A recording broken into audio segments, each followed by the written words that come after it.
ఈయనకే తల్లి ఉంది, లోయ. లోయ చాలా భక్తిపర్రాలు. ఆమెకు పుట్టింది ఈయనకే. ఈయనకే ఏం చేసింది మరి, ఏ కారణం వల్ల చేసుకుందో కానీ గ్రీసు దేశస్థుని చేసుకుంది. పాపం ఆయన అన్యులు, గ్రీసు దేశస్థుడు ఆయన అన్యుడు. గ్రీసు దేశస్థుడు యూదురాలని ఈయనకేని పెళ్లి చేసుకున్నాడు. వాళ్ళకు పుట్టాడు ఈయన, ఎవరో తిమోతి గారు. కానీ తండ్రి ప్రభావము బిడ్డ మీద పడకుండా పెంచిందండి. ఎంత అద్భుతమైన సంఘటన. మళ్ళీ ఇక తండ్రి పేరు ఉండదు, తండ్రి జీవితం లేదు బైబిల్లో మళ్ళీక. కానీ తిమోతి మాత్రం ఒక గొప్ప ఆత్మీయుడైపోయాడు. పౌలు గారు అంటాడు, నా ప్రియ కుమారుడు, నా ప్రియ కుమారుడు అని పిలిచాడు. అంటే కొడుకులాగా సేవ చేశాడు. ఎవరికి? పౌలు గారు అనేక సంఘాలకు పంపించేవాడు. పంపించినప్పుడు పౌలు గారు ఏది చెప్పాడో అలా వాళ్ళని దిద్దాడు.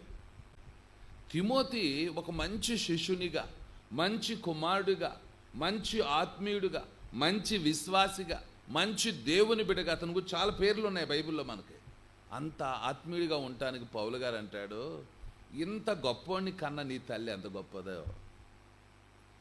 ఆత్మీయంగా పెంచి నీ లోయ, మొదటి నీ తల్లిని ఎనుకలోను, ఆ తర్వాత నీ అవ్వైనా లోయలో నుండి వచ్చింది భక్తి. ఇది ఎన్నో తరం? 3వ తరం.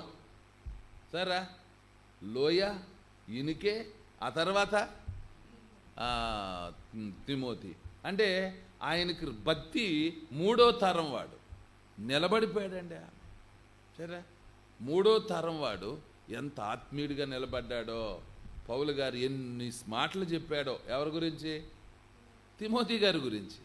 ఎందుకని అంటే అంతగా నున్నాడు. ఎవరైనా అన్నీ బాగున్నప్పుడు ఉంటారు, కానీ చెరలోకి వెళ్తే మాము ఆయనతో మాట్లాడనుకో నన్ను కూడా చెరసాల్లో పడేస్తారు,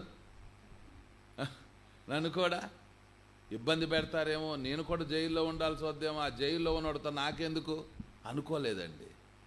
అన్నీ విడిచిపెట్టి జైల్లో ఉండి సేవ చేశాడంటారు తిమోతి గారు. అన్నీ వదిలేశాడు, నాకు దేవుని సేవకుడు ఉంటే చాలు. సరే, ఆ సేవకుడు జైల్లో ఉంటే జైల్లో పరిచర్య చేసిన వాడు తిమోతి.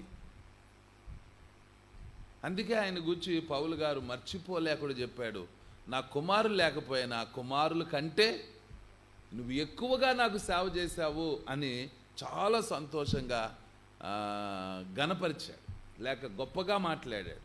అంత భక్తిపడి ఎలా అయ్యాడు అంటే తల్లి పెంచిన, మామ పెంచిన ఆత్మీయత. ప్రియ తల్లులుగా, తాత మామలుగా ఉన్నవాళ్ళు మన పిల్లలకు మనం ఏం నేర్పుతున్నాం? సరేండి, మోకాళ్ళు వేయటం నేర్పిస్తున్నామా? పాటలు పాడటం నేర్పిస్తున్నామా? మందిరానికి ఎంట పెట్టుకుని వస్తున్నామా?